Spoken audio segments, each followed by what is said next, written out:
করবা না পুরা আমার জামাই যদি মুখে একবার উঠায় যে আমাকে ক্ষুধা লেগেছে খেতে দাও, তাহলে সারাদিন ঘ্যান ঘ্যান ঘ্যান ঘ্যান ঘ্যান ঘ্যান করতে থাকবে। সবাই কেমন আছেন? সবাইকে শুভ সকাল। আমি কিন্তু অনেক ভালো আছি। আজকে সকালবেলা ঘুম থেকে উঠতে এত পরিমাণ দেরি হয়েছে আপুরা বুঝবেন না। এত পরিমাণ দেরি হয়েছে যে আজকে সকালবেলা একদমই রুটি বানাইতে পারি নাই। পরে ভাবলাম যে একটু গোলা রুটি করে দেই। বিশ্বাস করবে না গাইস, আমি গোলা রুটি একদম বানাতে পারি না। কারণ আমি গোলা রুটি সম্পর্কে একদমই অবগত না। যাই হোক, একটু কষ্ট করে সকালবেলা নাস্তাটা করে নিলাম, কারণ যেহেতু দেরি হয়েছে আর রুটি করতে গেলে আমার অনেক সময় লেগে যাবে। এই কারণে গোলা রুটিটা করে নিলাম। আর গোলা রুটির সঙ্গে যেহেতু বাসায় মিষ্টি ছিল, ভাবলাম যে মিষ্টি দিয়ে খেয়ে নেব। তারপর একটু বুদ্ধি করে ধনিয়া পাতা দিলাম। বিশ্বাস করবা না পুরা, ধনিয়া পাতা দেওয়ার কারণে কিন্তু অনেক ভালো হয়েছিল খেতে। যাই হোক, তারপরে দুপুরবেলা একটু রান্না করব। বাসায় যেহেতু মেহমান আছে, মেহমানের জন্য রান্না তো করতেই হবে। আমার বাসায় কম বেশি ম্যাক্সিমাম সময় মেহমান থাকে, এই জন্য আমাকে সবসময় একটু তাড়াতাড়ি করে রান্না বান্নাও করতে হয়, অনেকটা কষ্টও করতে হয়। যাই হোক, তারপরে এই যে শ্রদ্ধার বাবা বাজার থেকে মাংস নিয়ে আসলো, ভাবলাম যে আজকে একটু মাংস রান্না করে নিই। টাটকা টাটকা মাংস খেতে কিন্তু খুব ভালো লাগে, আমার কিন্তু অসম্ভব ভালো লাগে। কিন্তু সব থেকে বেশি ভালো লাগে যেটা, সেটা হচ্ছে আলু। আমাকে তো আলু খেতেই হবে, মাংসের মধ্যে আলু না হলে আমার একদমই চলবে না। এদিকে আমার হাতটা কেটে গিয়েছিল, তাই শ্রদ্ধার বাবাকে বললাম আমাকে একটু মেখে দাও, কারণ আমার হাতটা মরিচ লাগলে একটু জ্বালা করবে। ওই কারণে, কারণ আমি ওই হাত দিয়ে সাবান বা হুইল কোনোটাই ধরতে পারতেছি না, প্রচুর জ্বালা করে। যাই হোক, শ্রদ্ধার বাবা আমাকে একটু মেখে দিল। এদিকে মাংসটা মেখে বসিয়ে দিয়ে একটু পটল ভর্তা করব। পটল ভর্তা কিন্তু আমার অনেক পছন্দের একটি খাবারের তালিকার মধ্যে সবার প্রথম। আমার খুব ভালো লাগে, বিশেষ করে ভর্তা জাতীয় খাবারগুলো। আর মাংসের সাথে খেতে আমার সব থেকে বেশি ভালো লাগে। আমি তো মাংসটা পরেই খাবো, ভর্তাটা আগে খেয়ে নেব।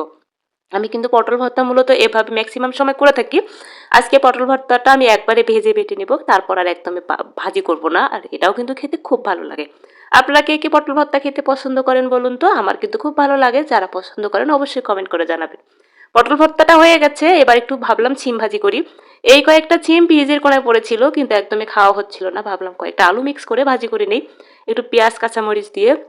খেতে কিন্তু অসম্ভব ভালো হয়েছিল। খাওয়ার সময় একটা কথা মনে পড়ে গেল, বাসায় তো পেঁয়াজের পাতা ছিল, সেগুলো দিয়ে কিন্তু ভাজতে পারতাম, আর খেতেও কিন্তু খুব ভালো লাগতো।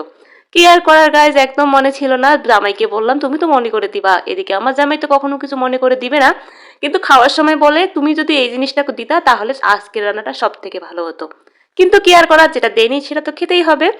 আর একটু বেশি করে পেঁয়াজ দিয়ে সিম ভাজিটা করার কারণে কিন্তু খুব ভালো হয়েছিল খেতে।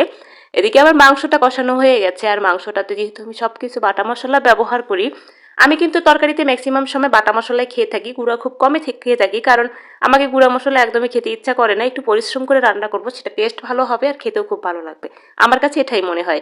যাই হোক, এদিকে আমার সিম ভাজিটা হয়ে গেছে। আর এদিকে জামাই তো প্রচুর খাওয়ার জন্য তাড়াহুড়া করতেছিল, ওকে বলতেছিলাম যে দাঁড়াও একটু রান্না করে নিচ্ছি, তো একটু দেরি করো। কিন্তু বিশ্বাস করবা না পুরা আমার জামাই যদি মুখে একবার উঠায় যে আমাকে ক্ষুধা লেগেছে খেতে দাও, তাহলে সারাদিন ঘ্যান ঘ্যান ঘ্যান ঘ্যান ঘ্যান ঘ্যান করতে থাকবে। কিন্তু কি আর করার, তাড়াহুড়ো করে রান্না করতেছিলাম। আর আমি যেহেতু মাংসটা প্রেসার কুকারে রান্না করতেছিলাম, তাই একটু তাড়াতাড়ি হয়ে যাচ্ছিল। ওকে বললাম যে গরম জল যেহেতু করা আছে তাড়াতাড়ি হয়ে যাবে, একটু রেস্ট নাও, আমি দিচ্ছি তোমাকে খেতে। এদিকে তাড়াহুড়া করে কষাতে তো ঠিক মতো পারলামই না। তারপর একটু জল ঢেলে দিলাম, দেওয়ার পর বললো এবার খেতে বসো, আমি তোমাকে খেতে দিচ্ছি। এদিকে তো শ্রদ্ধার বাবা একটা জিনিস আমাকে সব থেকে বেশি ভালো লাগে, সেটা হচ্ছে আমার কোনো রান্না ও কখনো নিন্দা করবে না, সব সময় এত পরিমাণ প্রশংসা করবে, আমার খুব ভালো লাগে। একটা